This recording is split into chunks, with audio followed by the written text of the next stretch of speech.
نحمده ونستعينه ونستغفره ونؤمن به ونتوكل عليه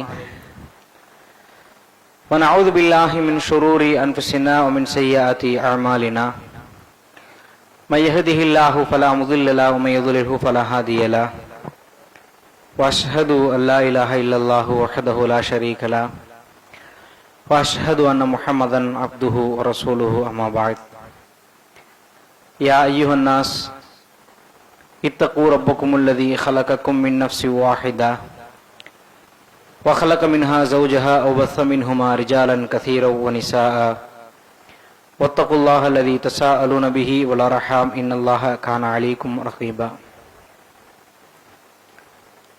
கண்ணியத்திற்குரிய எல்லாம் அல்ல அல்லாஹு ஜல்லஷானஹு தஆலாவின் நல்லடியார்களே, அல்லாஹுடைய மாபெரும் கிருபையினால் அல்லாஹுவின் தூதர் நபிகள் நாயகம் ஸல்லல்லாஹு அலைஹி வஸல்லம் அவர்கள் ரமலானுடைய கடைசி 10 நாட்களில், அதிலும் குறிப்பாக ஒற்றைப்படை இரவுகளில் 1000 மாதங்களை விட சிறந்த இரவாக இருக்கக்கூடிய லைலத்துல் கத்ருடைய இரவில் நீங்கள் அமல் செய்யுங்கள் என்ற நபிகளாரின் பொன்மொழிகளின் அடிப்படையில் அந்த நன்மையை எதிர்பார்த்தவர்களாக நாம் எல்லாம் இங்கே ஒன்றாக அமர்ந்திருக்கின்றோம். இந்த தருணத்தில் நபிகள் நாயகம் ஸல்லல்லாஹு அலைஹி வஸல்லம் அவர்களுடைய இறுதிகட்ட நேரத்தில் அல்லாஹுடைய தூதர் இந்த சமுதாயத்திற்கு சொன்ன அறிவுரைகள் என்ன என்பதை பற்றி இந்த தலைப்பின் கீழே நாம பார்க்கவிருக்கிறோம். அல்லாஹு ரப்புல் ஆலமீன் நபிகள் நாயகம் ஸல்லல்லாஹு அலைஹி வஸல்லம் அவர்களை பற்றி சொல்லுகின்ற பொழுது, லக்கத் கான லக்கும் ஃபீ ரசூலுல்லாஹி உஸ்வத்துல் ஹஸனா, இந்த மனிதரிடத்துல, இந்த நபி இடத்துல உங்களுக்கு அழகிய முன்மாதிரி இருப்பதாக அல்லாஹு ரப்புல் ஆலமீன் தன்னுடைய திருமறை குர்ஆன்ல சொல்லுகின்றான். அப்படி நபிகள் நாயகம் ஸல்லல்லாஹு அலைஹி வஸல்லம் அவர்கள் எதையெல்லாம் மார்க்கமாக, அமலாக, இபாதத்தாக நமக்கு காட்டி தந்தார்களோ அதன் அடிப்படையில் தான் நாம் செய்ய வேண்டும். அப்படி இந்த சமுதாயத்திற்கு அல்லாஹுடைய தூதர் ஏராளமான அறிவுரைகளை சொன்னார்கள். அதிலும் குறிப்பாக அவர்களுடைய அந்த மரண நேரத்தில் அல்லாஹ்வின் தூதர் ஸல்லல்லாஹு அலைஹி வஸல்லம் அவர்கள் இந்த சமுதாயத்திற்கு ஏராளமான செய்திகளை சொன்னார்கள், முக்கியமான செய்திகளை சொன்னார்கள். எதுவெல்லாம் இந்த சமுதாயத்திற்கு முக்கியமாக கருதினார்களோ அதையெல்லாம் கடைசி கட்ட நேரத்திலும் கூட இந்த மனிதர்களுக்கு எத்தி வைப்பதை நாம் வரலாறுகளிலே பார்க்கிறோம். அல்லாஹ்வின் தூதர் ஸல்லல்லாஹு அலைஹி வஸல்லம் அவர்களுடைய மரணத்தை பொறுத்தவரை மார்க்கம் எப்படி சொல்லுகின்றது என்று சொன்னால், நமக்கும் மரணம் வரும், நபிகளாருக்கும் மரணம் வந்தது. ஆனால் இரண்டிற்கும் வித்தியாசங்கள் உண்டு. அது என்ன வித்தியாசம் அப்படின்னு கேட்டோம்னா, நமக்கு எப்ப மரணம் வரும், எந்த இடத்துல மரணம் வரும், எந்த ரூபத்துல மரணம் வரும், எந்த நேரத்துல வரும் தெரியாது. ஆனால் அல்லாஹுடைய தூதருக்கு முன்னறிவிப்புகளை அல்லாஹ் காட்டினான், நமக்கெல்லாம் தெரியாது. அல்லாஹ் திருமறை குர்ஆன்ல சொல்கின்றான், குல்லு நஃப்ஸின் ஸாயிகத்துல் மௌத், ஒவ்வொரு ஆத்மாவும் மௌத்தை சுவைத்தே தீரும். ஐனமா தக்கூனு யுதிர்குமுல் மௌத், இந்த உலகத்துல நீங்கள் எந்த மூலை முடுக்கில் இருந்தாலும் சரி, லவ் குன்தும் ஃபீ புரூஜி முஷையதா, உறுதியான உறுதிமிக்க இரும்பு கோட்டை கொத்தளங்களில் நீங்கள் வசித்தாலும் கூட, அரசனாக இருந்தாலும், ஆண்டியாக இருந்தாலும், ஏழையாக இருந்தாலும், பணக்காரனாக இருந்தாலும், கருப்பனாக, சிவப்பனாக, நெட்டையாக, குட்டையாக, எப்படி இருந்தாலும் சரி, மரணம் உங்களை வந்தே தீரும். அல்லாஹ் திருக்குர்ஆன்ல சொல்லக்கூடிய வாசகம். ஆனா எப்ப வரும், எப்படி வரும், அந்த எதுவுமே நமக்கு தெரியாது. வர வேண்டிய நேரத்துல சரியாக வரும், ஒரு நொடி முந்தவும் செய்யாது, பிந்தவும் செய்யாது. ஆனால் நபிகள் நாயகம் ஸல்லல்லாஹு அலைஹி வஸல்லம் அவர்களுக்கு அல்லாஹ் ரப்புல் ஆலமீன் ஒரு 3 முன்னறிவிப்பு மூலியமாக மரணத்தை நினைவுபடுத்துகின்றார்.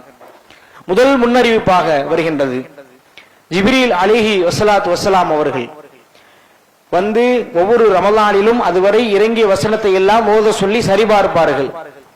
நபிகள் நாயகம் ஸல்லல்லாஹு அலைஹி வஸல்லம் அவருடைய ரமலானுக்கு முந்தைய ரமலான் வருகிறார்கள், ஓத சொல்லி சரிபார்க்கிறார்கள். அல்லாஹுடைய தூதர் எல்லாம் ஓதி முடித்த பின்பு ஜிப்ரீல் அலைஹிஸ்ஸலாம் சொல்றாங்க, முஹம்மதே இன்னொரு முறை ஓதுவீராக, 2வது தடவை ஓத சொல்றாங்க. அதுவரை ஒரு தடவை தான் சரிபார்ப்பார்கள், அந்த தடவை 2 தடவை சரிபார்த்தார்கள். இதை தன் வீட்டிலே சொல்லுகின்ற பொழுது நபிகள் நாயகம் ஸல்லல்லாஹு அலைஹி வஸல்லம் அவர்கள் சொன்னார்கள், ஒவ்வொரு ரமலானிலும் ஜிப்ரீல் வருவார், என்னை ஓத சொல்லி சரிபார்ப்பார். இந்த முறை என்னை 2 தடவை ஓத சொன்னார். அதிலிருந்து என்னுடைய மரணத்தை இறைவன் நெருக்கத்திலே வைத்திருக்கிறான் என்பதாக நான் உணர்கிறேன் என்று முதல் முன்னறிவிப்பாக சொன்னாங்க. அடுத்ததாக இதை தெரிந்து கொண்ட அல்லாஹ்வுடைய தூதர் ஹஜ் செய்யறதுக்காண்டி போறாங்க. அதுவரை ஹஜ் செய்யவே இல்லை, 4 உம்ராக்களை மட்டுமே செஞ்சிருந்தாங்க. ஹஜ் செய்யறதுக்காண்டி போறாங்க. அந்த ஹஜ்ஜினுடைய பெயரே பாருங்க, ஹஜ்ஜத்துல் விதா, விடை பெறக்கூடிய ஹஜ். ஹஜ் செய்யறதுக்காண்டி போறாங்க, எல்லா கிரிகைகளையும் மக்களுக்கு சொல்லி கொடுக்கறாங்க. அங்கே ஒரு வசனம் இறங்குகின்றது, திருமறை குர்ஆனுடைய வசனம் இறங்குகின்றது. அல்யௌம அக்மல்து லக்கும் தீனக்கும் வ அத்மம்து அலைக்கும் நிஅமதி வ ரதீது லக்குமுல் இஸ்லாம தீனா. இன்றோடு இந்த மார்க்கத்தை நாம் பூர்த்தியாக்கி விட்டோம் என்ற வசனம் இறங்குகின்றது. அரஃபா படுவெளியிலே இருக்கக்கூடிய அத்தனை சஹாபாக்களும் ஒருவர் ஆற தழுவி கட்டி அனைத்து சந்தோஷத்தின் உச்சத்திலே இருக்கக்கூடிய நேரத்தில் ஒரே ஒரு மனிதர் மட்டும் தன்னந்தனியாக நின்று அழுது கொண்டிருக்கிறார். அவர்தான் உமர் இப்னு கத்தாப் அவர்கள். கேட்கிறாங்க, உமரே, நபிகள் நாயகத்தை கொண்டு அல்லாஹ் இந்த மார்க்கத்தை நமக்கு பூர்த்தியாக்கி முழுமையாக்கி தந்திருக்கிறான், சந்தோஷப்படக்கூடிய நேரத்தில் இப்படி அழுகலாமா அப்படின்னு கேட்கின்ற பொழுது உமர் ரலியல்லாஹு அன்ஹு சொன்னார்கள், இந்த வசனம் உங்களுக்கு எதை குறிக்கின்றது என்பதை நீங்கள் விளங்கவில்லையா? தோழர்களே, அல்லாஹுடைய தூதருக்கு இந்த மார்க்கம் முழுமையாகிவிட்டது என்று சொன்னால் இனிமேல் வஹி வராதே, வகை செய்தியை அல்லாஹ்வுடைய தூதர் நம்மோடு பரிமாறி கொள்ள மாட்டார்களே, இன்னொரு விஷயத்தை குறிக்கின்றது, அதுதான் அல்லாஹ்வின் தூதருடைய மரணம் என்று சொன்னார்கள். அதை கேட்டதும் அங்கே இருந்த அத்தனை சஹாபாக்களும் அழுதார்கள் என்ற ஒரு செய்தியை பார்க்கிறோம். 2வது முன்னறிவிப்பு. 3வது முன்னறிவிப்பாக முஆத் இப்னு ஜபல் ரலியல்லாஹு அன்ஹு அவர்களை அல்லாஹ்வுடைய தூதர் யமன் நாட்டிற்கு ஆளுநராக அனுப்புகிறார்கள். போகும்பொழுது ஒட்டகத்தின் மேலே முஆத் இப்னு ஜபல் அவர்களை அமர வைத்துக் கொண்டு ஒட்டகத்தின் கீழே அந்த கயிற்றை பிடித்தவாறு அல்லாஹ்வுடைய தூதர் பாலைவன மணலிலே நடந்து செல்கிறார்கள். உலகத்திலே இப்படி ஒரு தலைவனை இனிமேல் இதுவரை வந்ததும் கிடையாது, இனிமேல் வரப்போவதும் கிடையாது. அல்லாஹ்வுடைய தூதர் அப்படியே கூப்பிட்டு போகும் பொழுது சொல்றாங்க, முஆதே, நீங்க போய் அந்த மக்களுக்கு முதல்ல செய்ய வேண்டிய வேலை என்ன தெரியுமா? லா இலாஹ இல்லல்லாஹ், அல்லாஹ்வை தவிர வணக்கத்திற்கு தகுதியானவன் யாரும் இல்லைன்னு சொல்லுங்க. அல்லாஹ்வுடைய தூதர் முஹம்மது நபின்னு சொல்லுங்க. அதை ஏற்றுக்கொண்டால் தொழுக சொல்லுங்க, அதை ஏற்றுக்கொண்டால் நோன்பு வைக்க சொல்லுங்க, ஜகாத்து கொடுக்க சொல்லுங்க. நீங்கள் அவர்களிடத்திலே கடுமையாக நடந்து கொள்ளாதீர்கள், நீதமாக நடந்து கொள்ளுங்கள், அமானிதத்தை பேளுங்கள் என்று பல அறிவுரைகளை சொல்லிக் கொண்டே அப்படி கூட்டு போறாங்க.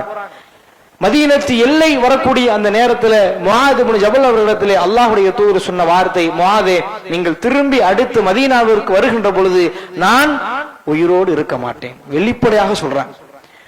ஒன்று என்னுடைய மஸ்ஜித் நபவியை பார்ப்பீர்கள், அல்லது என்னுடைய அலகு சிலத்தை பார்ப்பீர்கள், இறந்து போன செய்தியை மட்டும் கேட்பீர்கள் அப்படின்னு சொன்ன உடனே முஆத் இப்னு ஜபல் அவர்களுக்கு அழுகையை கட்டுப்படுத்த முடியல, தாங்க முடியாத ஒரு வேதனை.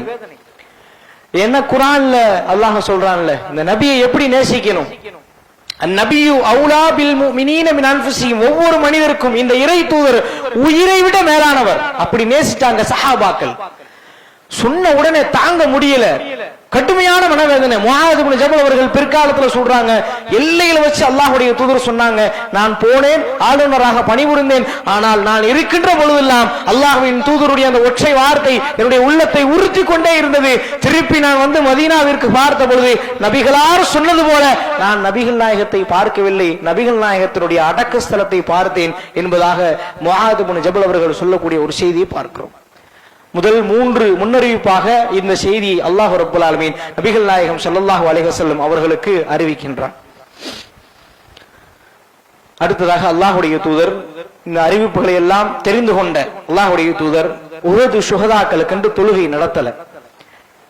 சரி, தொழுகை நடத்திடுவோம் அப்படின்னு சொல்லிட்டு ஜன்னத்துல் பக்கி என்ற இடத்துக்கு போய் அந்த தொழுகையை நடத்தி முடித்து விட்டு வீட்டிற்கு வருகிறார்கள்.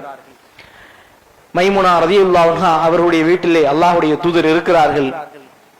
நபிகள் நாயகம் ஸல்லல்லாஹு அலைஹி வஸல்லம் அவர்களுடைய அந்த மரண வேதனை தலைவலியாக முதல்ல ஆரம்பமாகுது. கடுமையான தலைவலி, தாங்க முடியாத தலைவலி.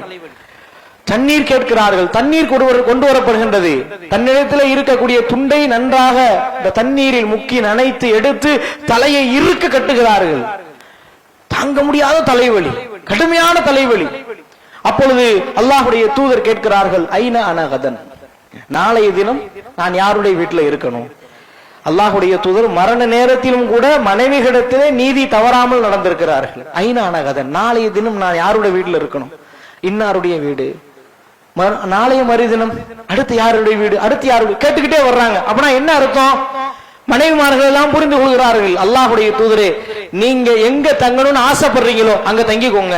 அல்லாஹ்வுடைய தூதர் உடனடியாக சொன்னார்கள், அப்படி என்று சொன்னால் என்னை ஆயிஷாவுடைய வீட்டிற்கு அழைத்து செல்லுங்களேன். அல்லாஹ்வுடைய தூதர் ஆயிஷா ரலியல்லாஹு அன்ஹா அவருடைய வீட்டிற்கு அழைத்து வரப்படுகிறார்கள். அழைத்து வரக்கூடிய அந்த நேரம் எப்படி இருக்குது தெரியுமா? அலி ரலியல்லாஹு அன்ஹு அவர்களும் ஃபதுல் இப்னு அப்பாஸ் ரலியல்லாஹு அன்ஹு அவர்களும் நபிகள் நாயகம் ஸல்லல்லாஹு அலைஹி வஸல்லம் உடைய கைகளை இரண்டு பேரும் தோள் புஜங்களிலே தாங்கியவாறு பாலைவன மணலிலே கோடு போட்டவர்களாக இழுத்து வரப்படுகிறார்கள். பார்க்கக்கூடிய அத்தனை சஹாபாக்களுக்கும் ஆச்சரியம். என்ன ஆச்சு ரசூலுல்லாஹ்வுக்கு? ரசூலுல்லாஹ்வால நிக்க கூட முடியல. என்ன ஆச்சு? ஏனென்று சொன்னால் நபிகள் நாயகத்தினுடைய வீரத்தை கண்ணுக்கு முன்னால் பார்த்த சமுதாயம் அந்த சமுதாயம். என்ன ஆச்சு? அந்த காலுக்கு காலை ஊனக்கூட முடியல, நிக்க கூட முடியல. எப்படிப்பட்ட கால்! எத்தனை போர்களிலே எதிரிகளை எதிர்த்து களமாடிய கால் அந்த கால். நிக்க கூட முடியல. என்ன ஆச்சு? பதிர்களத்துல சொல்றாங்கல்ல, சின்னஞ்சிறிய ஒரு படையை வைத்துக் கொண்டு இன்றைக்கு இருக்கக்கூடிய தலைவர்கள் எல்லாம் ஏசி அறையிலே அமர்ந்து கொண்டு ஆடல் போடுவார்களே தவிர களத்திற்கு யாரும் வரமாட்டார்கள். ஆனால் அல்லாஹ்வுடைய தூதர் அப்படி அல்ல. வீரத்திலே முன்மாதிரி. பதிர்களத்திலே சஹாபாக்கள் அறிவிக்கிறார்கள், வஸகத்னா யௌம பத்ரன், பதிர்களத்திலே யுத்தகலத்திலே ஒரு நாள் நபிகள் நாயகத்தை கேடயமாக முன்னிறுத்தி நாங்கள் காத்துக்கொண்டோம். உலகத்தில் இப்படி ஒரு தலைவரை பார்க்க முடியுமா? அப்படி வீரத்தை கண்ணுக்கு முன்னால பார்த்த சமுதாயம் அந்த சமுதாயம் அவங்களால தாங்க முடியல. கேக்குறாங்க, என்ன ஆச்சு ரசூலுல்லாஹ்வுக்கு? வீட்டுக்கு கூட்டு வர்றாங்க. ஆயிஷா ரலியல்லாஹு அன்ஹா அவருடைய வீட்டிலே இருக்கிறாங்க. அல்லாஹ்வின் தூதர் ஸல்லல்லாஹு அலைஹி வஸல்லம் அவர்களுக்கு தலைவலியாக அந்த மரணத்தினுடைய வேதனை அதிகமாகிக் கொண்டே இருக்கின்றது. தண்ணீரிலே நன்றாக தங்களுடைய தலைகளை நனைத்துக் கொண்டே இருக்கிறார்கள். துண்டை எடுத்து நன்றாக இறுக்கி கொண்டு கெட்டிக்கொண்டே இருக்கிறார்கள்.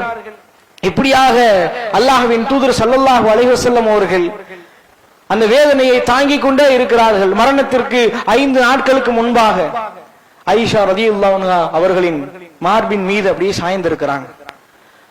சாய்ந்திருக்கக்கூடிய அந்த நேரத்திலே அல்லாஹ்வின் தூதருக்கு ஒரு விதமான மயக்கம் ஏற்படுகின்றது. மயங்கிய நிலையிலே திடீரென்று விழுக்கெடுத்து சொல்கிறார்கள், லஅனல்லாஹுல் யஹூத வன் நஸாரா, யூதர்களையும் நஸாராக்களையும் அல்லாஹ் அழித்து நாசமாக்கட்டும். இத்தஹதுல் குபூர் அம்பியாய் மசாஜிதா, நபிமார்களின் கபர்களை இவர்கள் வணக்க ஸ்தலங்களாக ஆக்கி கொண்டார்களே, அல்லாஹ் அவர்களை நாசமாக்கட்டும். அல்லாஹ்வினுடைய அருளை விட்டும் அவர்கள் தூரமாகட்டும். மரண நேரத்திலே சொன்ன வார்த்தை யாருக்கு? நபிமார்களுடைய கபருக்கு. இன்றைக்கு யாருக்கு கட்டி வைத்திருக்கிறார்கள்? மரண நேரத்தில் எப்படிப்பட்ட ஒரு பாடம், எப்படிப்பட்ட ஒரு படிப்பினை சிந்திச்சு பாருங்க. நபிமார்களுடைய கபர்களுக்கே இறைவனுடைய சாபம் என்று சொன்னால், இன்றைக்கு யானைக்கு அவுளியா, பூனைக்கு அவுளியா, அணிப்புள்ளைக்கு அவுளியா வந்து ஒது செஞ்சுட்டு போனா அந்த இடத்துல ஒரு அவுளியா, அந்த இடத்துல ஒரு தர்கா. வழிமார்கள் வந்தார்கள், உட்கார்ந்தார்கள், சாப்பிட்டார்கள், ஒது செய்தார்கள், தொழுதார்கள். அதற்கெல்லாம் தர்கா கட்டி வைத்துக் கொண்டு எவ்வளவு பெரிய மோசமான ஒரு சிந்தனையில இருக்கிறார்கள். அல்லாஹ்வுடைய தூதர் மரண நேரத்திலும் பயந்தார்கள். அல்லாஹும்ம லா தஜஅல் கப்ரி இதா, இறைவா என்னுடைய கபரை நீ விழா கொண்டாட இடமா ஆக்கிராத.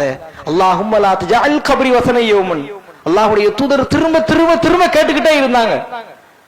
அதனால தான் இன்றைக்கும் நபிகள் நாயகம் ஸல்லல்லாஹு அலைஹி வஸல்லம் அவருடைய கபர் பாதுகாக்கப்பட்டு கொண்டே இருக்கின்றது.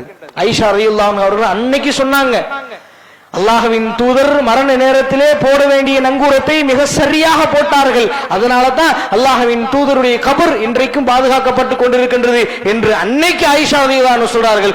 இன்னைக்கும் நபிகள் நாயகத்துடைய கபர் பாதுகாக்கப்பட்டிருக்கின்றது.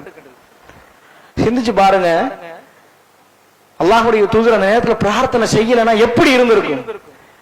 சாதாரணமாக இருக்கக்கூடியவர்களுக்கே இப்படி விழா கொண்டாடுகள் என்று சொன்னால் அல்லாஹ்வின் தூதருடைய கபருக்கு நினைச்சு பார்க்க முடியுமா?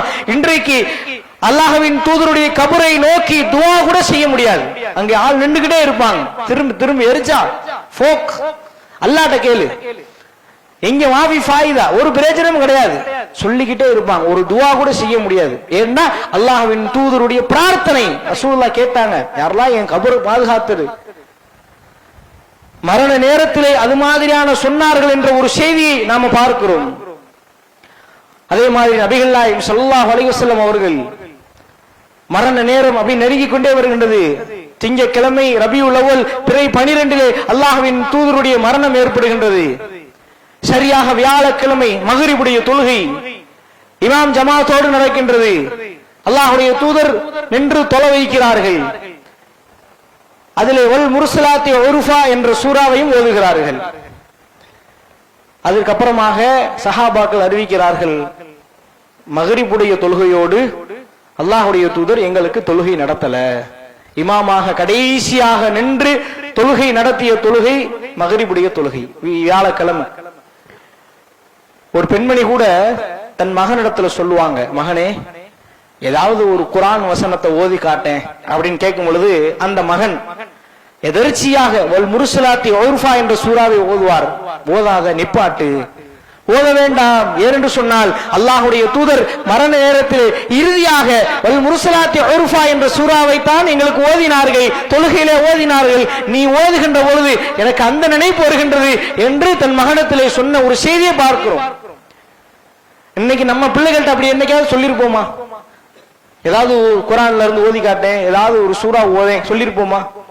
ஒரு மாமா வந்திருக்கிறாங்க வீட்டுக்கு, இந்த மாமாட்ட குர்ஆன்ல இருந்து ஓதி காட்டேன் அப்படின்னு சொல்லிருப்போமா? அந்த மாமாட்ட அந்த பாட்டை படிச்சு காட்டு, இந்த டான்ஸ் ஆடி காட்டு, இப்படிதான நம்மளுடைய வாழ்க்கை இருக்கின்றது. வியாழக்கிழமை தொழுகை முடிகின்றது. அல்லாஹ்வுடைய தூதர் வீட்டிற்கு செல்கிறார்கள். வேதனை அதிகமாகிக் கொண்டே இருக்கின்றது. கடுமையான வேதனை, தாங்க முடியாத வேதனை. ஒரு நபித்தோழர் வந்து கேட்கிறாரு, அல்லாஹ்வுடைய தூதரே, ரசூலுல்லாஹ்வை பார்த்துட்டு ரசூலுல்லாஹ் மேல அப்படி கையை வச்சு பாக்குறாரு. நம்ம யாராவது போனோம்னா அவங்களுக்கு காய்ச்சல் தொட்டு பார்ப்போம்ல, அப்படி கழுத்துல வச்சு பார்க்குமோ அத மாதிரி தொட்டு பார்க்கிறாரு. தொட்டு பார்த்துட்டு கேட்கிறாரு, அல்லாஹ்வுடைய தூதரே, கடுமையான வேதனை இருக்கும் போலயே. அல்லாஹ்வுடைய தூதர் சொன்னார்கள், ஆமா கடுமையான வேதனை. எப்படிப்பட்ட வேதனை சொன்னா, உங்களிலே இருவர் அடையக்கூடிய வேதனையை இப்போது நான் ஒருவனாக அடைந்து கொண்டிருக்கிறேன். தாங்க முடியாத வேதனை. அப்ப அந்த நபி தோழர்கள் கேட்கிறாங்க, எப்படிப்பட்ட பண்புன்னு பாருங்க, எப்படி அல்லாஹ்வுடைய தூதர் அந்த சமுதாயத்தை உருவாக்கி இருக்கிறாங்கன்னு பாருங்க. அந்த நபி தோழர் கேட்கிறாங்க, அப்படின்னு சொன்னா அல்லாஹ் உங்களுக்கு 2 மடங்கு கூலியை கொடுப்பானே. எப்படி சிந்தனை எப்படி போகுதுன்னு பாருங்க. அப்படின்னா 2 மடங்கு கூலியை கொடுப்பானே.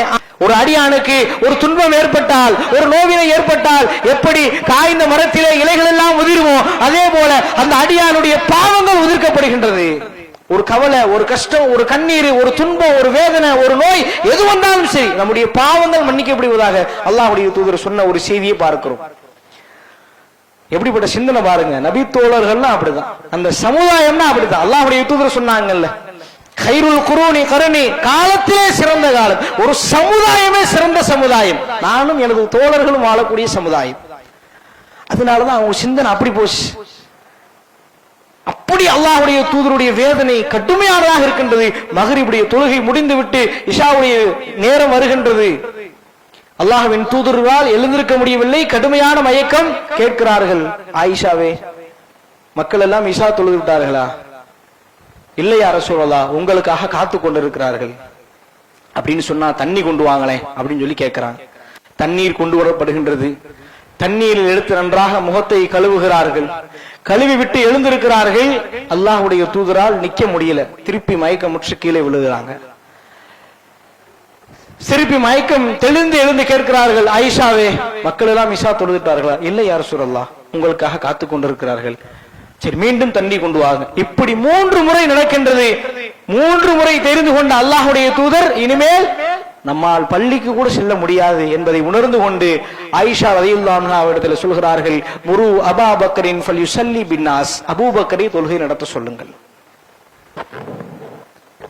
ஆயிஷா ரலியல்லாஹு அன்ஹா சொல்றாங்க, அல்லாஹ்வுடைய தூதரே, நீங்க வேணா உமரை பரிந்துரை செய்யலாமே.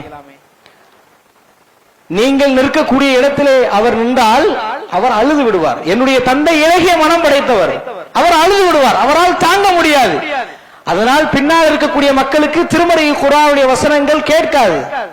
உமரை பரிந்துரை செய்யலாமே அப்படின்னு சொன்ன உடனே நபிகளார் சொன்னார்கள், முரு அபூபக்கரின் ஃபலிஸல்லி பின்னாஸ், அபூபக்கரை தொழுகை நடத்த சொல்லுங்கள். எதுக்கு அல்லாஹ்வுடைய தூதர் உறுதியா இருந்தாங்க? எனக்கு அடுத்த தலைமை பொறுப்பு அபூபக்கரையே சாரும் என்பதுல நபிகளார் உறுதியாக ஆணித்தரமாக இருந்தார்கள். இஷாவுடைய ஜமாத் நடக்கின்றது. அல்லாஹ்வினுடைய தூதருக்கு உடல்ல ஒரு விதமான தெளிர்ச்சி ஏற்படுது. ஒரு விதமான தெளிர்ச்சி ஏற்பட்ட உடனே அல்லாஹ்வுடைய தூதர் தோழர்களின் உதவியோடு இமாம் ஜமாத்திலே கடக்கிறார்கள். நபிகளாருடைய வருகையை பார்த்த அபூபக்கர் அவர்கள் பின்னால் வருகிறார்கள். அல்லாஹ்வுடைய தூதர் முன்னாடி தள்ளி விடுறாங்க. பக்கத்திலே நின்று பின்னால் சஹாபாக்கள் இருந்து இப்படியாக ஒரு வழியாக இமாம் ஜமாத்துடைய தொழுகை, இஷாவுடைய தொழுகை நடந்து முடியுது. இந்த நேரத்தில் அல்லாஹ்வுடைய தூதர் தோழர்களுக்கு உபதேசமும் செய்யறாங்க, உரையும் நிகழ்த்துறாங்க. நான் ஏதாவது செய்திருந்தால் என்னை மன்னித்துக் கொள்ளுங்கள். எப்படிப்பட்ட நபின்னு பாருங்க. எப்படி அல்லாஹ்வுடைய தூதரின் அந்த நேரத்தில் அவருடைய சிந்தனை இருக்குதுன்னு பாருங்க. அல்லாஹ்வுடைய தூதர் இஷாவுடைய ஜமாத் முடிஞ்சு வீட்டுக்கு வர்றாங்க. தோழர்களுக்கு ஒரு விஷயத்தையும் சொல்லிட்டாங்க. சிறிய உரை நிகழ்த்தக்கூடிய அந்த நேரத்தில் அல்லாஹ் ஒரு அடியானிடத்திலே கேட்டான், உனக்கு இந்த உலகத்தினுடைய இன்பம் வேண்டுமா மறுமையினுடைய இன்பம் வேண்டுமா என்று கேட்டான். அந்த அடியான் மறுமையினுடைய இன்பத்தை தேர்வு செய்து கொண்டான் அப்படின்னு சொல்லி அல்லாஹ்வுடைய தூதர் சொல்றாங்க. சஹாபாக்கள்கிட்ட சொல்றாங்க, ஒரு அடியான் உனக்கு இந்த உலகத்தில் இருக்கக்கூடிய இன்பங்கள் வேண்டுமா அல்லது மறுமையில் இருக்கக்கூடிய இன்பங்கள் வேண்டுமான்னு கேட்டான். அந்த அடியான் மறுமையினுடைய இன்பத்தை தேர்வு செய்து விட்டார் அப்படின்னு சஹாபாக்கள் மத்தியிலே பேசிக் கொண்டிருக்கக்கூடிய சொல்லிக் கொண்டிருக்கக்கூடிய நேரத்தில் கூட்டத்திலே ஒரு பெரிய அசரியை, ஒரு பெரிய சப்தம் ஏற்படுகின்றது. ஒருவர் எழுந்து பார்க்கிறார். என்ன சப்தம் என்று பார்த்தால் அபூபக்கர் சித்திக் அவர்கள் எழுந்திருக்கிறார்கள். தேம்பி தேம்பி அழுகிறார்கள். அல்லாஹ்வுடைய தூதரே, எங்களை விட்டு போயிடாதீங்க, எங்களை விட்டு போயிடாதீங்க அப்படின்னு சொல்லி சொன்ன உடனே அல்லாஹ்வுடைய தூதர் புரிந்து கொண்டார்கள். நாம் சொன்ன விஷயத்தை நம்முடைய தோழர் புரிந்து கொண்டார். அபூபக்கர் புரிஞ்சுக்கிட்டாரு. மரணத்தினுடைய அந்த செய்தி அல்லாஹ்வுடைய தூதர் நாசுகா சொன்னாங்க. யாருக்கும் புரியல, சஹாபாக்களுக்கு புரியல. என்ன இம்மையா மறுமையான்னு கேட்டான். அந்த அடியான் மறுமையை தேர்வு செஞ்சிட்டாரு. இதுதான் அல்லாஹ்வுடைய தூதர் சொன்னாங்க. எதற்கு இந்த பெரியவர் அழுது கொண்டிருக்கிறார் அப்படின்னு கேட்கிறாங்க. ஆனால் அல்லாஹ்வுடைய தூதரோ நாம் சொன்ன விஷயத்தை நம்முடைய தோழர் அபூபக்கர் புரிந்து கொண்டார் என்பதாக அல்லாஹ்வுடைய தூதர் சொல்கிறார்கள். இத்தகல்லாஹு இப்ராஹீம கலீலா, இப்ராஹீமை உச்ச நண்பனாக ஆக்கி கொண்டோம் என்ற திருமறை வசனத்தை சுட்டிக்காட்டி அல்லாஹ்வுடைய தூதர் சொல்கிறார்கள், அல்லாஹ் ரப்புல் ஆலமீன் இப்ராஹிம் நபியை நண்பனாக தேர்வு செய்து விட்டான். பின்பு என்னை நண்பனாக தேர்வு செய்து விட்டான். என்னை மாத்திரம் அல்லாஹ் ரப்புல் ஆலமீன் நண்பனாக தேர்வு செய்யவில்லை என்று சொன்னால், இந்த உலகத்திலே நான் ஒருவரை நண்பனாக தேர்வு செய்ய வேண்டும் என்று சொன்னால், ஒருவரை தேர்ந்தெடுக்க வேண்டும் என்று சொன்னால் இந்த அபூபக்கரை தேர்ந்தெடுப்பேன் என்று சொன்னார்கள். அபூபக்கரை தேர்ந்தெடுப்பேன். அதற்கு அடுத்து சொல்றாங்க, என்னை யாரும் தொந்தரவு செய்ய வேண்டாம் அபூபக்கரை தவிர. இதுக்கப்புறம் தான் சஹாபாக்களுக்கு பெரிய ஒரு மன கஷ்டம் ஏற்படுது. அல்லாஹ்வுடைய தூதர் வழக்கமாக இப்படி சொல்ல மாட்டாங்களே, பார்க்க வரக்கூடாது நபிகள் நாயகத்தை பார்க்காமல் எப்படி பேசாமல் எப்படி இருப்பது, அந்த ஹபீபுடைய முகத்தை நாம் எப்படி காணாமல் இருப்பது. அல்லாஹ்வின் தூதர் மேல் உயிருக்கு மேலாக பாசம் வைத்த சமுதாயம் அந்த சமுதாயம். அல்லாஹ்வுடைய தூதர் சொல்றாங்கல்ல, சஹாபாக்கள் எப்படி கட்டுப்பாட்டார்கள் என்று சொன்னால், அந்த நபித்தோழர்களுடைய வாழ்க்கை எப்படி இருந்தது சொன்னால், ஒரு உலகமே வேண்டாம் அப்படின்னு சொல்லக்கூடிய அளவுக்கு இருந்துச்சா இல்லையா? அல்லாஹ்வுடைய தூதர் சொன்னாங்களா இல்லையா? ஒட்டுமொத்த உலகமும் ஒரு பாதையில் ஒரு ஓடையில் சென்றால், மதீனத்து அன்சாரிகள் ஒரு ஓடையில் சென்றால், மதீனத்து அன்சாரிகள் செல்லக்கூடிய ஓடையை தான் நான் தேர்ந்தெடுப்பேன். சாதாரணமான விஷயமா? உலகத்தில் எத்தனை கோடி மக்கள், இதற்கு முன்னால் எத்தனை பேர், இதற்கு பின்னால் எத்தனை பேர், ஆனால் ஒட்டுமொத்த உலகத்தையும் அல்லாஹ்வுடைய தூதர் ஒரு ஓடையிலும் மதீனத்து அன்சாரிகளை ஒரு ஓடையிலும் வைத்தால் நான் அன்சாரிகளின் பின்னால் தான் செல்வேன்னு சொன்னாங்கன்னா நபித்தோழர்களுடைய வாழ்க்கை எப்படி இருந்துச்சுன்னு பாருங்க. அதனாலதான் கடுமையான ஒரு கஷ்டம் சஹாபாக்களுக்கு. இன்னும் அல்லாஹ்வுடைய தூதர் இப்படி சொல்லிட்டாங்களே அப்படின்னு சொல்லி தாங்க முடியாத ஒரு வேதனையில இருக்கிறார்கள். வீட்டில் இருக்கிறாங்க. இப்படியாக ஓரிரு நாட்கள் அப்படி கடந்து கொண்டே வருகின்றது. ஃபாத்திமா ரலியல்லாஹு அன்ஹா அவர்கள் அல்லாஹ்வின் தூதரை பார்க்க வருகிறார்கள். தந்தையை பார்த்த ஃபாத்திமா அவர்களால் அது தாங்க முடியவில்லை. கடுமையான ஒரு வேதனை, அழுகிறார்கள், கண்ணீர் விட்டு அழுகிறார்கள். ஏன்னு சொன்னா இயற்கையாகவே அல்லாஹ் ரப்பல் ஆலமீன் பெண் பிள்ளைகளின் மீது தந்தைகளுக்கு கூடுதல் பாசம் இருக்கும். ஒரு தந்தை இருக்கிறார்னா ஆம்பளை பையன் இருப்பான், பொம்பளை பிள்ளை இருக்கும். பெண் பிள்ளைகளின் மீது கூடுதல் பாசம் இருக்கும். அது அல்லாஹ்வுடைய தூதருக்கு மட்டும் விதிவிலக்கா? நபிகளாரும் மனிதர் தானே, அவங்க கடுமையான பாசத்துல இருப்பாங்க. எப்படின்னு சொல்லி சொன்னா, ஃபாத்திமா ரலியல்லாஹு அன்ஹா அவர்களுடைய நடை, உடை, பேச்சு, உட்கார்றது, பேசுறது, சாப்பிடுறது, சிரிக்கிறது அப்படி ரசூலுல்லாஹ்வை பார்த்த மாதிரியே இருக்குமா.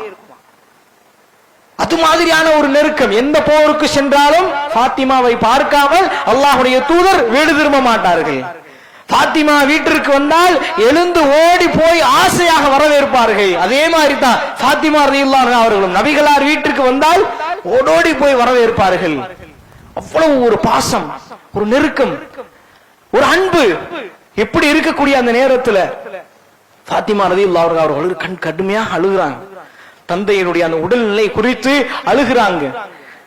அப்ப அல்லாஹ்வுடைய தூதர் ஃபாத்திமா ரலியல்லாஹு அன்ஹா அவர்களை அழைத்து காதிலே ஒரு செய்தியை சொல்கிறார்கள். அழுது கொண்டிருக்கக்கூடிய ஃபாத்திமா ரலியல்லாஹு அன்ஹா அவர்கள் சிரிக்கிறாங்க. அது வர அழுகிறாங்க, கண்ணீர் விட்டு அழுகிறாங்க. நபிகளார் கூப்பிட்டு ஒரு செய்தியை சொன்ன உடனே சிரிக்கிறார்கள். ஆயிஷா ரலியல்லாஹு அன்ஹா கேட்கிறாங்க, என்ன சொன்னாங்க, எதுக்கு சிரிச்சீங்க அப்படின்னு கேட்கும் பொழுது ஃபாத்திமா ரலியல்லாஹு சொன்ன வார்த்தை சொர்க்கத்திற்குரிய வார்த்தை என்பதாக ஃபாத்திமா ரலியல்லாஹு அன்ஹா அவர்கள் சொல்லக்கூடிய ஒரு செய்தியை பார்க்கிறோம். சொர்க்கம்னா போதும், சஹாபாக்கள் எல்லாத்தையும் மறந்துடுவாங்க. அல்லாஹ்வுடைய தூதர் அப்படி அந்த சமுதாயத்தை வார்த்தெடுத்தார்கள். சொர்க்கத்திற்காக எதையும் இழக்க கூட்டமாக அந்த தூதர் அந்த கூட்டத்தை உருவாக்கினார்கள்.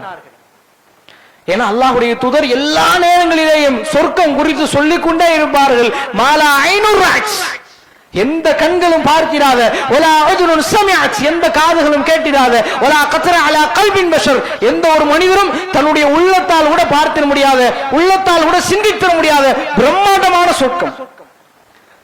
கற்பனையெல்லாம் தாண்டி, கற்பனைக்கு ஒரு அளவுகோல் இருக்குதா? இயற்கையாக செயற்கையாக ஒரு வீடை கட்ட வேண்டும் என்று சொன்னால் அவரவர் சக்திக்கு ஏற்ப ஒரு அளவுகோல்ல கட்ட முடியும். சாதாரணமாக இருந்தால் ஒரு 10 சென்டில் கட்டுவாரு.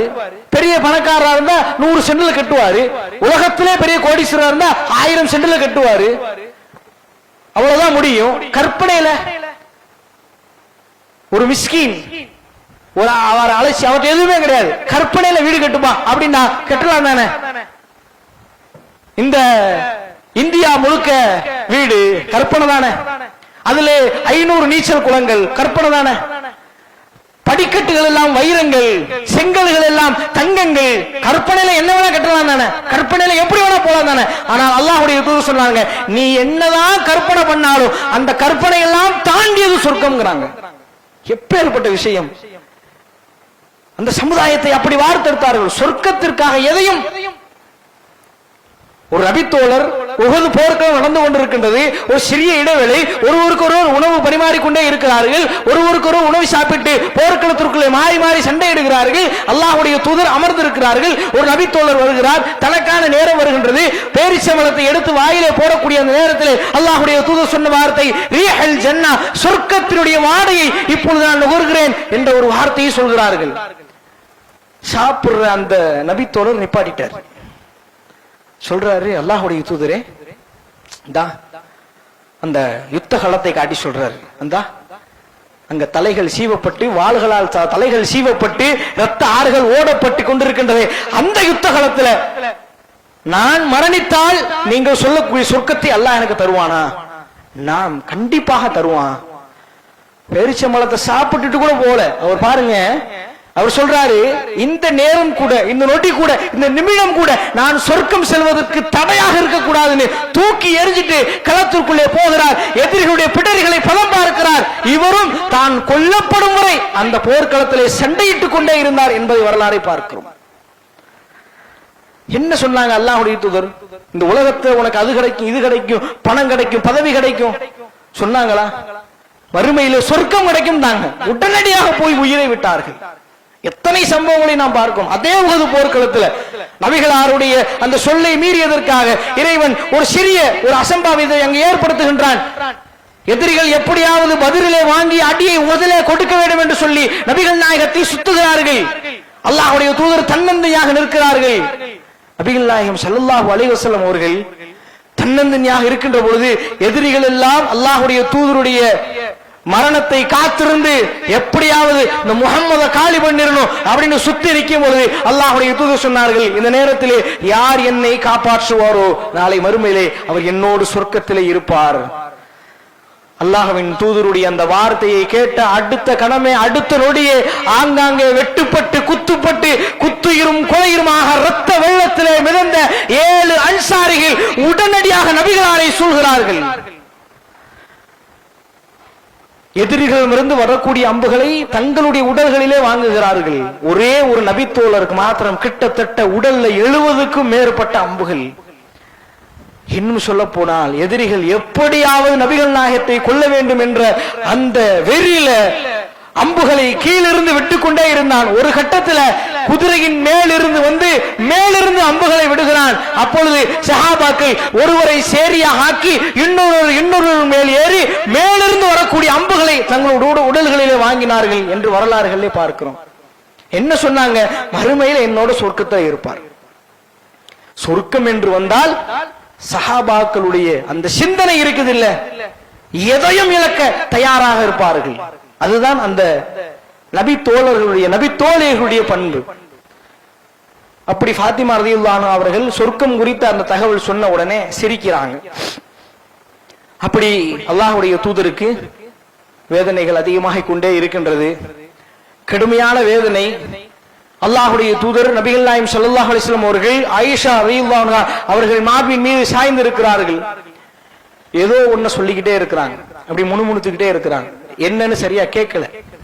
ஆயிஷா ரலியல்லாஹு அன்ஹா அவர்கள் தன்னுடைய காதை கொண்டு போய் கிட்ட வச்சு, என்ன ரசூலுல்லாஹ் சொல்லிக்கிட்டே இருக்கிறாங்களே, முணுமுணுத்துக்கிட்டே இருக்கிறாங்களே அப்படின்னு சொல்லி தன்னுடைய காதை கிட்ட வச்சு போய் கேட்கிறாங்க. ஆயிஷா ரலியல்லாஹு அன்ஹா சொல்றாங்க, அல்லாஹ்வுடைய தூதர் அப்பொழுது 4வது அத்தியாயம் 69வது வசனத்தை ஓதினார்கள். யார் அல்லாஹ்வுக்கும் அல்லாஹ்வுடைய தூதருக்கும் கட்டுப்படுவார்களோ ஃபஉலாயிக மஅல்லதீன அன்அம அல்லாஹு அலைஹிம், அவர்கள்தான் இந்த உலகத்திலே நேர்வழி பெற்றவர்கள். மினன் நபியீன வஸித்தீகீன வஷுஹதாஇ வஸ்ஸாலிஹீன், அவர்கள் நேர்மையிலே மறுமையிலே உண்மையாளர்களோடும் அன்பியாக்களோடும் நபிமார்களோடும் இருப்பார்கள். வஹஸன உலாயிக ரஃபீகா, அவர்கள்தான் உண்மையான நண்பர்கள் என்ற வசனத்தை திரும்ப திரும்ப திரும்ப ஓதிக்கொண்டே இருந்தார்கள். மரண நேரத்தில் நபிகளார் சொன்ன வார்த்தை என்ன? யார் அல்லாஹுக்கும் அல்லாஹுடைய தூதருக்கும் கட்டுப்படுவாரோ, இந்த உலகத்தில் நாம எதை செய்வதாக இருந்தாலும் சரி, அல்லாஹுடைய அங்கீகாரம் இருக்கின்றதா, அல்லாஹுவின் தூதருடைய அங்கீகாரம் இருக்கின்றதா என்பதைத்தான் பார்க்கணும். இந்த அளவுகோல், இந்த 2 அளவுகோலை விட்டு நாம் தாண்டி போயிட்டோம் என்று சொன்னால் அது சிறுக்குல கொண்டு போய் பிதஅத்துல கொண்டு போய் சேர்த்துரும். மார்க்கம் எச்சரிக்கின்றது, அல்லாஹ்வுடைய தூதர் எச்சரிக்கிறார்கள். ஈயாக்கும் முஹதஸாத்துல் உமூர், புதிதாக வரக்கூடிய காரியங்களை விட்டு நான் எச்சரிக்கின்றேன். குல்லு முஹதஸத்தின் பிதுஆ வ குல்லு பிதுஅத்தின் ضலாலா வ குல்லு ضலாலத்தின் ஃபின்னார். ஒவ்வொன்றும் அனாச்சாரம், ஒவ்வொரு அனாச்சாரமும் வழிகேடு, ஒவ்வொரு வழிகேடும் உங்களை நரகத்துல கொண்டு போய் சேர்த்துரும். இறந்த வீட்டில் குர்ஆன் ஓதுனா தப்பா என நினைத்து நீங்கள் ஓதுவீர்கள். வ குல்லு ضலாலத்தின் ஃபின்னார், நரகத்துல கொண்டு போய் சேர்த்துரும். அல்லாஹ்வுடைய தூதர் ஓதினார்களா? யாசீன் ஓதுறாங்களே, ஓதினார்களா? நபிகள் நாயகம் ஸல்லல்லாஹு அலைஹி வஸல்லம் உடைய காலத்தில் யாருமே மரணிக்கவில்லையா? எத்தனை போர்களிலே சஹாபாக்கள் மரணிச்சார்கள், யாசீன் ஓதினார்களா? அல்லாஹ்வின் தூதர் அதிகமாக நேசிச்ச மனைவி கதீஜா ரலியல்லாஹு அன்ஹா அவர்கள், ஆயிஷா ரலியல்லாஹு அன்ஹா அவர்கள் கடுமையாக சொன்ன வார்த்தை, கடைசி நேரத்தில் சொன்ன வார்த்தை, காலத்தால் அழிந்து போன இந்த கிழவியை இன்னுமா நினைத்துக் கொண்டிருக்கிறீர்கள் என்று சொல்லக்கூடிய அளவிற்கு கதீஜா ரலியல்லாஹு அன்ஹா அவர்களை நேசித்தார்கள். அப்படிப்பட்ட அந்த மனைவிக்கு யாசீன் ஓதினார்களா? நபிகளாருடைய 3 மகள்கள் ஸைனப், ருக்கையா, உம்மு குல்தும் நபிகளார் வாழுகிற பொழுதே மரணித்தார்களே, அல்லாஹ்வுடைய தூதர் யாசீன் ஓதுனாங்களா? எத்தனை சஹாபாக்கள், எத்தனை நபித்தோழர்கள், அல்லாஹ்வுடைய தூதருடைய பேர குழந்தைகள், அல்லாஹ்வின் தூதருடைய செய்தியை தாண்டி நாம போயிட்டோம் சொல்லி சொன்னா அது மிகப்பெரிய வழிகேடு, நரகத்தில் கொண்டு போய் சேர்த்துரும். அதனால தான் அல்லாஹ்வுடைய தூதர் மரண நேரத்தில் 4வது அத்தியாயம் 69வது வசனத்தை ஓதினார்கள். அல்லாஹ்வுடைய தூதருக்கும் யார் கட்டுப்படவில்லையோ, யார் மாறு செய்தார்களோ அவர்கள் எல்லாம் நஷ்டத்தை சந்திப்பார்கள்.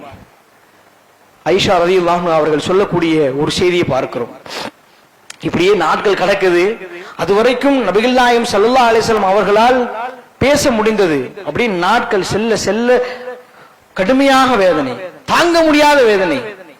ஆயிஷாவுடைய சகோதரர் அப்துல் ரஹ்மான் வர்றாரு, ரசூலுல்லாஹ்வை பார்க்கிறதுக்காக வர்றாங்க. கையில ஒரு மிஸ்வாக் குச்சி. அல்லாஹ்வுடைய தூதர் அந்த மிஸ்வாக் குச்சியே பார்க்கறாங்க. அப்ப ஆயிஷா ரலியல்லாஹு அன்ஹா அவர்கள் அல்லாஹ்வின் தூதரிடத்துல கேட்கிறாங்க, அஹுதுலக யா ரசூலுல்லாஹ், அல்லாஹ்வுடைய தூதரே அதை உங்களுக்கு எடுத்து தரட்டுமா? ரசூலுல்லாஹ் தலையை மட்டும் அசைக்கிறாங்க. மிஸ்வாக் குச்சியை எடுத்து அல்லாஹ்வின் தூதரிடத்துல கொடுக்கிறார்கள். மேற்பகுதி கடுமையாக இருக்குது. அப்ப அல்லாஹ்வுடைய தூதரே மென்று தரட்டுமா? மீண்டும் அல்லாஹ்வுடைய தூதர் தலையை மட்டும் அசைக்கிறார்கள். மென்று கொடுக்கிறாங்க. அல்லாஹ்வின் தூதர் பல் துலக்குகிறார்கள். ஆயிஷா ரலியல்லாஹு அன்ஹா சொல்றாங்க, அல்லாஹ்வுடைய தூதர் அன்றைய தினம் பல் துலக்கியது போல அந்த அழகை போன்று வேற எந்தைக்கும் இருந்தது கிடையாது. அவ்வளவு அழகாக இருந்துச்சு. இன்னும் சொல்ல போனால் அல்லாஹ் எனக்கு செய்த கிருபை என்ன தெரியுமா? மரண நேரத்திலும் கூட என்னுடைய எச்சிலையும் அவர்களுடைய எச்சிலையும் இரண்டரை கலக்க வைத்தானே, இது எனக்கு செய்த மிகப்பெரிய கிருபை என்று சொன்னார்கள். கஷ்டங்களை அவர்கள் அனுபவித்திருப்பார்கள். சாப்பிட எதுவுமே இருக்காது. தொடர்ந்து 3 நாட்கள் வயிறார சாப்பிட்டது இல்லை. 3 மாதங்கள் வீட்டிலே அடுப்பு எரியப்படவில்லை. இப்படியான வாழ்க்கை வாழ்ந்து கொண்ட ஆயிஷா ரலியல்லாஹு அன்ஹா அவர்கள் சொல்கிறார்கள், அல்லாஹ் எனக்கு செய்த கிருபை என்ன தெரியுமா? அருள் என்ன தெரியுமா? மரண நேரத்தில் என்னுடைய எச்சிலையும் நபிகளாருடைய எச்சிலையும் இரண்டரை கலக்க வைத்தானே, அது அல்லாஹ் எனக்கு செய்த அருள்னு சொல்றாங்க. எப்பேற்பட்ட ஒரு வார்த்தை! பல் துலக்கி முடிக்கிறார்கள். முடிச்சா அல்லாஹ்வுடைய தூதருக்கு கடுமையான அந்த வேதனைகள் அதிகமாகிக்கிட்டே இருக்குது. தலைவலியாக, உடல் வலியாக வேதனைகள் அதிகமாகிக் கொண்டே இருக்கின்றது. அப்படி இருக்கக்கூடிய அந்த நேரத்தில் இப்படி ஒவ்வொரு நாட்கள் வியாழன், வெள்ளி, சனி இப்படியே கடந்துகிட்டே வருது. சஹாபாக்களுக்கெல்லாம் கடுமையான ஒரு மன கஷ்டம். அல்லாஹ்வுடைய தூதரை பார்க்கலையே, ரசூலுல்லாஹ்ட்ட பேசலையே, அல்லாஹ்வின் தூதருடைய சிரிப்பை பார்க்கலையே, கடுமையான வேதனையில இருக்கிறார்கள். திங்கட்கிழமை காலை ஃபஜ்ருடைய ஜமாத் நடைபெறுகின்றது. எந்த திங்கள் நபிகளாருடைய உயிர் பிரிந்ததோ அந்த திங்கள் காலை ஃபஜ்ருடைய ஜமாத் நடைபெறுகின்றது. தொழுகை நடைபெற்றிருக்கக்கூடிய அந்த நேரத்தில் அபூபக்கர் சித்திக் அவருடைய தலைமையில தொழுகை நடக்குது. அல்லாஹ்வுடைய தூதர் ஸல்லல்லாஹு அலைஹி வஸல்லம் அவர்கள் திரையை விலக்கி தொழக்கூடிய நபி தோழர்களை பார்க்கிறார்கள். ஏன்னா மஸ்ஜித் நபவியுடைய கிழக்கு பகுதி ரசூலுல்லாஹ்வுடைய வீடு. இங்கிருந்து பார்த்தா அங்க தெரியும், அங்கிருந்து பார்த்தா இங்க தெரியும். திரையை விலக்கி நபிகளார் தொழக்கூடிய தோழர்களை பார்க்கிறார்கள். தொழக்கூடிய தோழர்களும் நபிகள் நாயகம் பார்ப்பதை பார்க்கிறார்கள். பார்ப்பதோடு மட்டுமல்லாமல் அல்லாஹ்வின் தூதருடைய முகத்துல ஒரு விதமான புன்சிரிப்பு. அதுல நபித்தோழர் சொல்றாங்க, அந்த நிகழ்வு எப்படி இருந்தது என்று சொன்னால், எங்களுடைய தொழுகைகளை விட்டு விட்டு நாங்கள் அல்லாஹ்வின் தூதரிடத்துல ஓடி விடுவோமோ என்ற நிலவுக்கு இருந்துச்சு. ரசூலுல்லாஹ் பார்த்து ஒரு விதமான புன்சிரிப்பு. ஏன்னா ரொம்ப நாள் ரசூலுல்லாஹ்வை பார்க்கல. அல்லாஹ்வுடைய தூதர் சைகை செய்துவிட்டு நீங்க தொழுகுங்க அப்படின்னு சைகை செய்துவிட்டு திரையை மூடி விடுகிறார்கள். சஹாபாக்கள் சொல்றாங்க, அதுதான் அல்லாஹ்வுடைய தூதரை உயிரோடு பார்த்த கடைசி தருணம். அதுக்கடுத்து நாங்க ரசூலுல்லாஹ் உயிரோடு பார்க்கல, இறந்து போன செய்தியை மட்டும் கேட்டோம் அப்படிங்கிறாங்க. ஃபஜ்ருடைய ஜமாத் முடிஞ்ச நேரம் அபூபக்கர் சித்திக் அவங்க வர்றாங்க. வந்து பக்கத்து கிராமத்துக்கு ஒரு வேலையா போயிட்டு வந்துடுறேன் அப்படின்னு சொல்லி அல்லாஹ்வின் தூதர் இடத்துல அனுமதி வாங்கிட்டு அபூபக்கர் சித்திக் அவர்கள் பக்கத்து கிராமத்துக்கு போயிடுறாங்க. அவர்கள் போனதற்கு பின்பு இங்கே அல்லாஹ்வின் தூதருக்கு வேதனைகள் அதிகமாயிருச்சு, கடுமையாயிருச்சு. மரண நேரத்தை அல்லாஹ்வுடைய தூதர் நெருங்கிக் கொண்டே வருகிறார்கள். உடல் வேதனை கடுமையாகிவிட்டது.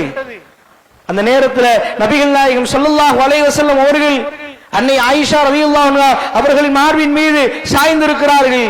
சாய்ந்திருக்கக்கூடிய அந்த நேரத்தில் அல்லாஹ்வுடைய தூதர் மரண நேரம் வரக்கூடிய அந்த நேரத்தில், இறுதி கட்ட நேரத்தில் இறைவனிடத்திலே சொல்கிறார்கள், அல்லாஹு மக்ஃபிர்லி, அல்லாஹு மக்ஃபிர்லி, அல்லாஹு மக்ஃபிர்லி. இறைவா என்னுடைய பாவத்தை நீ மன்னித்து விடு, இறைவா என்னுடைய பாவத்தை மன்னித்து விடு. எப்பேற்பட்ட மனிதர்! அல்லாஹ் ரப்புல் ஆலமீன் நபிகள் நாயகம் குறித்து சொல்லுகின்ற பொழுது எப்படிப்பட்ட ஒரு வார்த்தையை பயன்படுத்துகின்றான். இன்னா ஃபதஹ்னா லக ஃபதஹம் முபீனா. நபியே, தெளிவான வெற்றியை உமக்கு நாம் அறிவிக்கின்றோம். லியக்ஃபிரக்கல்லாஹு மா தகத்தம மின் தம்பிக வ மா தஅഖர். நபியே, நீ செய்த முன்பாவம் பின்பாவம் அனைத்தையும் நான் மன்னித்து விட்டேன். அப்படி நற்சான்றிதழ் வழங்கி அல்லாஹுடைய தூதர் மரண நேரத்தில் சொல்கிறார்கள், அல்லாஹு மகஃபிர்லி, அல்லாஹு மகஃபிர்லி, இறைவா என்னுடைய பாவத்தை நீ மன்னித்து விடு. எப்பேற்பட்ட விஷயம், சிந்திச்சு பாருங்க. எப்பேற்பட்ட வார்த்தை. உமா அர்சல்னாக இல்லா ரஹ்மத்துல் லில் ஆலமீன், அகில உலகத்திற்கெல்லாம் இந்த தூதரை நாம் அருள் கொடையாக கொடுத்திருக்கிறோம். எப்பேற்பட்ட தூதர், முன்பாவம் பின்பாவம் மன்னிக்கப்பட்ட ஒரு தூதர். எந்த ஒரு நபிக்கும் அந்த சலுகை கிடையாது. ஆதம் நபிக்கு இல்ல, ஈசா நபிக்கு இல்ல, மூசா நபிக்கு இல்ல, ஜக்கரியா நபிக்கு இல்ல, யஹ்யா நபிக்கு இல்ல, எந்த நபிக்கும் கிடையாது. அதனாலதான் மறுமையில் ஒரு சம்பவமே இருக்குது.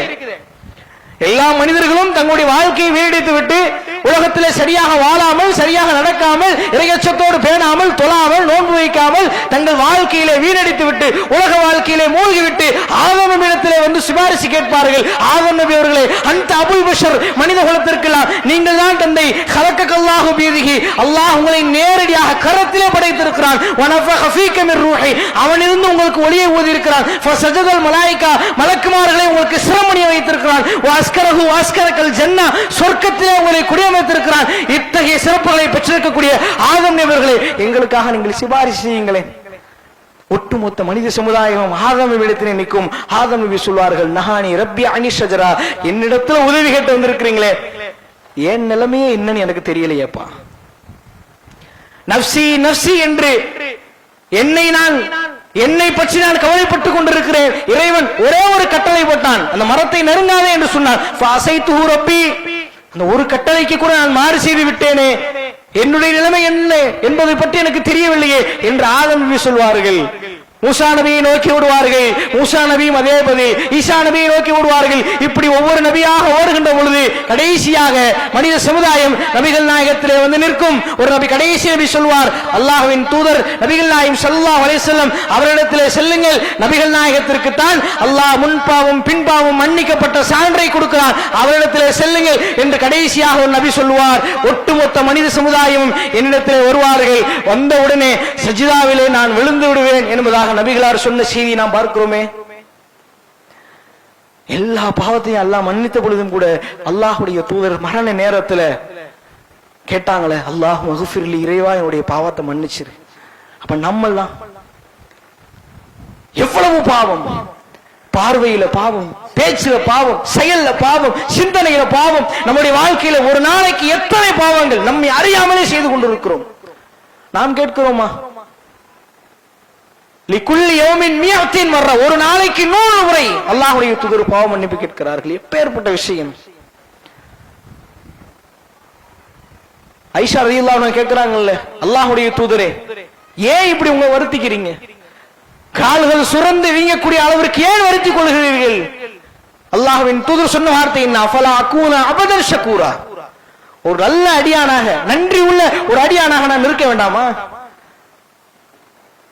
மரண நேரத்திலே அல்லாஹ்வின் தூதர், அல்லாஹு மக்ஃபிர்லி, அல்லாஹு மக்ஃபிர்லி, இறைவா என்னுடைய பாவத்தை நீ மன்னித்து விடு, இறைவா என்னுடைய பாவத்தை மன்னித்து விடு என்று கேட்டுக்கொண்டே இருக்கிறார்கள். இறுதியாக அல்லாஹ்வின் தூதருடைய உயிர் பிரியக்கூடிய அந்த கடைசி கட்ட நேரத்தில் நபிகள் நாயகம் ஸல்லல்லாஹு அலைஹி வஸல்லம் அவர்கள் தன்னுடைய கையை உயர்த்தி சொல்கிறார்கள், லா இலாஹ இல்லல்லாஹ், லா இலாஹ இல்லல்லாஹ், லா இலாஹ இல்லல்லாஹ், இன்னலில் மௌத்தி சக்ராத், இன்னலில் மௌத்தி சக்ராத் ஃபிர் ரஃபீகில் அலா, ஃபிர் ரஃபீகில் அலா. லா இலாஹ இல்லல்லாஹ், வணக்கத்திற்கு தகுதியானவன் அல்லாஹ் ஒருவனை தவிர யாரும் இல்லை. மௌத்திலே ஒரு விதமான வேதனை இருக்கின்றது. ஃபிர் ரஃபீகில் அலா, இறைவா உயர்வான நண்பர்களோடு என்னை எழுப்புவாயாக என்று சொல்லி முடிக்கிறார்கள். ஹத்தா குபில ஓ மாலத் யதஹு, நபிகளாருடைய கரங்கள் கீழே விழுகின்றது. அல்லாஹ்வின் தூதருடைய உயிர் இந்த உலகத்தை விட்டு பிரிகின்றது. சஹாபாக்கள் மத்தியில பயங்கரமான குழப்பம். 2 சாராராக பிரிகிறார்கள். ஒரு சாரார் அல்லாஹ்வுடைய தூதர் இறந்து விட்டார்கள் என்று சொல்கிறார்கள். இன்னொரு சாரார் இல்லை இல்லை, நபிகளார் இறக்கவில்லை. உமர் ரலியல்லாஹு அன்ஹு அவர்கள் உட்பட உமர் அவர்கள் சொல்கிறார்கள், நபிகளார் மரணித்து விட்டார்கள் என்று சொல்லி எவரேனும் சொன்னால் அவருடைய தலை துண்டிக்கப்படும். கையில வாளை வச்சுட்டு சொல்றாங்க. ஒரு சிறிய குழப்பம் ஏற்படுகின்றது. வெளியே சென்ற அபூபக்கர், கிராமத்துக்கு சென்ற அபூபக்கர் வருகிறார். வந்து எதையும் பார்க்கல, வெளியே ஒரு விதமான சலசலப்பு எதையும் பார்க்கல, நேரா நபிகள் நாயகத்தை பார்க்க வருகிறார்கள். அல்லாஹ்வின் தூதருடைய அந்த உடலிலே கஃனிடப்பட்டு முகம் மூடப்பட்ட நிலையிலே நபிகளார் வைக்கப்பட்டிருக்கிறார்கள். நேரா வந்து திரையை விலக்கி நபிகள் நாயகத்தை பார்க்கிறார்கள். ஆரம்பத்திலிருந்து உடலுக்கு உடலாக உயிருக்கு உயிராக இருந்த தோழர், அல்லாஹ்வின் தூதரை அதிகமாக நேசிச்ச ஒரு தோழர், எதற்கெடுத்தாலும் கலங்கக்கூடிய ஒரு தோழர், எதற்கெடுத்தாலும் அழக்கூடிய ஒரு தோழர், உள்ளம் பலகீனமாக இருக்கக்கூடிய ஒரு தோழர் அந்த நேரத்திலே கலங்காமல் இருக்கிறார். அல்லாஹ் அவருடைய உள்ளத்தை உறுதிப்படுத்துகின்றான். நபிகள் நாயகத்தை பார்க்கிறார்கள், நெத்தியிலே முத்தமிடுறாங்க. முத்தமிட்டு சொல்றாங்க, துபுத்தா ஹய்ய வ மையத்தா, அல்லாஹ்வுடைய தூதரே, உயிரோடு வாழுகிற பொழுதும் நறுமணம் கமழ்ந்தீர்கள், இறந்து விட்ட பொழுதும் நறுமணம் கமழுகிறீர்களே என்று சொல்லிவிட்டு மூடிட்டு நேரா வெளியே வர்றாங்க. குழப்பங்கள் நிறைந்திருக்கக்கூடிய அந்த நேரத்திலே அபூபக்கர் அவர்கள் வெளியே வருகிறார்கள். அவர்கள் எதையும் பேசல, எதையும் சொல்லல. இந்த தோழர்கள் எதை சொன்னால் கட்டுப்படுவார்களோ அதை தூக்கி போடுறாங்க. தோழர்களை பொறுத்தவரைக்கும் கூடிய உச்சகட்டமான பண்பு என்ன தெரியுமா? குர்ஆனுடைய வசனம் என்று சொன்னால் அப்படியே கட்டுப்படுவார்கள், உடனடியாக கட்டுப்படுவார்கள். அதைத்தான் சித்திக் அவர்கள் எடுத்து போடுறாங்க. பெரிய குழப்பம் நிறைவேண்டது, எதையும் பேசல. வெளியே வந்தவுடனே சொன்னார்கள், ஒமா முஹம்மதுன் இல்லா ரசூல், இந்த முஹம்மது இறை தூதரை தவிர வேறில்லை. கத் ஹலத் மின் கப்லிஹி ருசுல், இதற்கு முன்னால் எத்தனையோ தூதர்கள் சென்று விட்டார்கள். அஃப இம்மாத்த அவ் குத்தில இன் கலபத்தும் அல் ஆகாபிக்கும், அவர் கொல்லப்பட்டாலோ அல்லது இறந்து விட்டாலோ வந்த வழியே திரும்ப சென்று விடுவீர்களா? அலா அறிந்து கொள்ளுங்கள், இன்னக மையத்துன் வ இன்னஹு மையத்துன், நபியே நீரும் இறக்கக்கூடியவரே அவர்களும் இறக்கக்கூடியவர்களே என்ற திருமறை குர்ஆனுடைய வசனத்தை எடுத்து போடுகிறார்கள். சஹாபாக்கள் எல்லாம் தன்னிலைக்கு திரும்புகிறார்கள். உமர் அவர்கள் கையிலே வைத்திருக்கக்கூடிய வாள் அப்படியே சரிந்து கீழே விழுகின்றது. உமர் இப்னு கத்தாப் அவர்கள் அப்படியே சிறிய ஒரு மயக்கத்திலே கீழே விழுகிறார்கள். பிற்காலத்தில் சொல்றாங்க, தோழர் அபூபக்கர் மட்டும் வந்து திருமறை குர்ஆனுடைய வசனத்தை சுட்டி காட்டவில்லை என்று சொன்னால் நாங்கள் தவறான சிந்தனையிலே இருந்திருப்போம், தவறான கொள்கையிலே போயிருப்போம். சரியாக நேரத்திலே சுட்டி காட்டினார் தோழர் அபூபக்கர் என்று உமர் அவர்கள் பிற்காலத்திலே சொல்லக்கூடிய ஒரு செய்தியை பார்க்கிறோம். ஏனென்று சொன்னால் சஹாபாக்களை பொறுத்தவரை உள்ள பண்பு என்ன தெரியுமா? குர்ஆனுடைய வசனம் என்று சொன்னால் அப்படியே கட்டுப்படுவார்கள். கால தாமதமே இருக்காது, உடனடியாக கட்டுப்படுவார்கள்.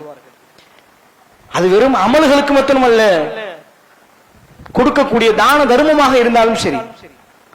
திருமறை குர்ஆனிலே ஒரு வசனம் இறங்குகின்றது, லன் தனாலுல் பிர்ர ஹத்தா துன்ஃபிகு மிம்மா துஹிப்பூன், நீங்கள் நன்மையை அடையவே முடியாது எதுவரை என்று சொன்னால் அடுத்தபடி நீங்கள் விரும்பியதிலிருந்து செலவு செய்கின்ற வரை.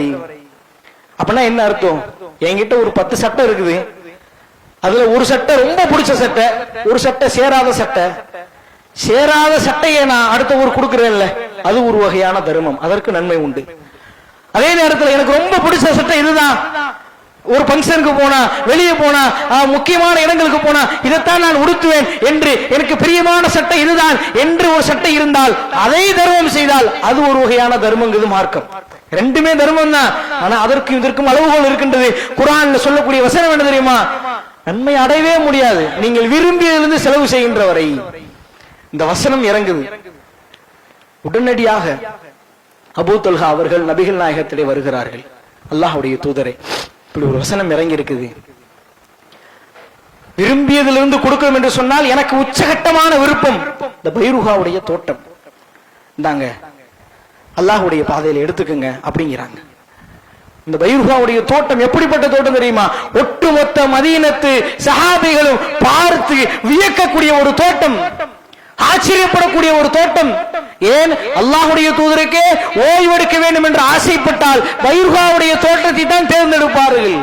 ரசூலுல்லாஹ்வே ஆச்சரியப்பட்டு கேட்கிறாங்க, எப்பா என்ன சாதாரணமா சொல்லிட்டு நீ பாட்டு உண்மையதான் சொல்றியா?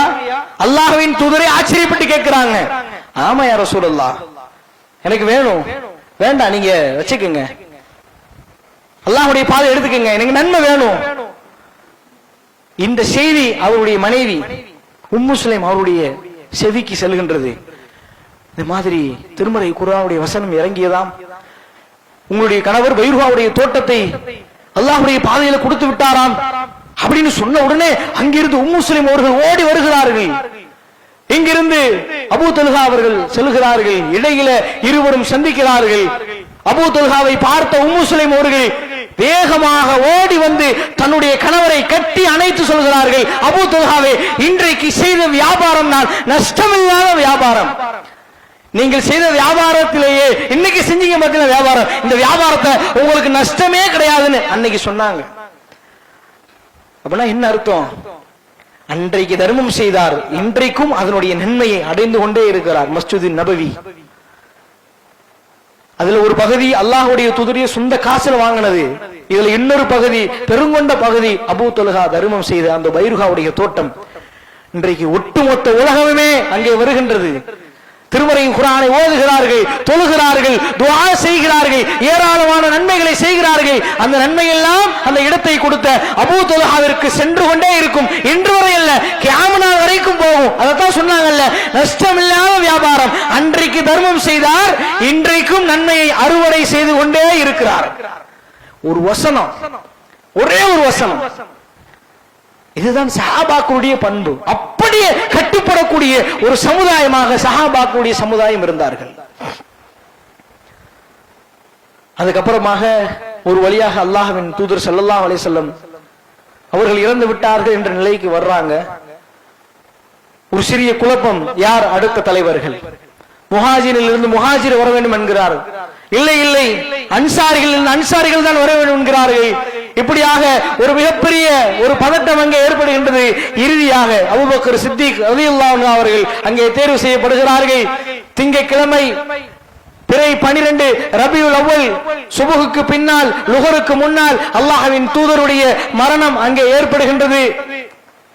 திங்கள் முடிந்து வியாழன், திங்கள் முடிந்து செவ்வாய், புதன், வியாழன் 3 நாட்கள் கழித்து வியாழக்கிழமை மகரிபுக்கு பின்பு அல்லாஹ்வின் தூதருடைய உடலை இந்த பூமியிலே அடக்கம் செய்கிறார்கள். ஆயிஷா ரலியல்லாஹு அன்ஹா அவர்கள் சொல்கிறார்கள், மண்வெட்டியினுடைய அந்த சப்தத்தை வைத்து அல்லாஹ்வின் தூதர் இந்த பூமியிலே அடக்கம் செய்யப்பட்டு விட்டார்கள் என்பதை நாங்கள் தெரிந்து கொண்டோம் என்று சொல்லக்கூடியதை பார்க்கிறோம். மரண நேரத்தில் அல்லாஹ்வுடைய தூதர் இந்த சமுதாயத்திற்கு எத்தனை எச்சரிக்கைகளை கொடுத்திருக்கிறாங்கன்னு பாருங்க. ஷிர்க் குறித்து சொல்லி இருக்கிறாங்க, பித்அத் குறித்து சொல்லி இருக்கிறாங்க. எவ்வளவு ஒரு முக்கியமான விஷயம். எப்படி அல்லாஹ்வுடைய தூதருக்கு மரணம் வந்ததோ அதே போல இன்ஷா அல்லாஹ் கண்டிப்பாக ஒரு நாள் இல்லாவிடில் ஒரு நாள் நமக்கும் மரணம் வரும். குல்லு நஃப்ஸின் தாயிகத்துல் மௌத், ஒவ்வொரு ஆத்மாவும் மௌத்தை, மரணத்தை சந்தித்தே தீரும். யாரும் அதிலிருந்து விதிவிலக்கு பெற முடியாது.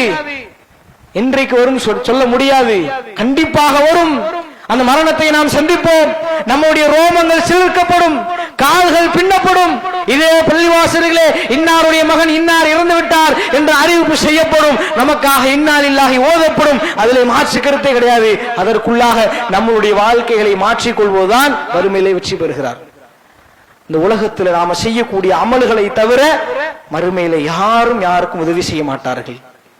யௌம யஃபிருல் மர்உ மின் அஹி வ உம்மிஹி வ அபி வ ஸாஹிபத்திஹி வ பனி லிகுல்லி இம்ரிஇன் மின்ஹும் யௌமஇ ஷஅனுன் யுக்னி. அந்த நாளில் தாயை கண்டு, தந்தையை கண்டு, கணவனை கண்டு, மனைவியை கண்டு, சகோதரனை கண்டு விரண்டு ஓடுவார்கள்.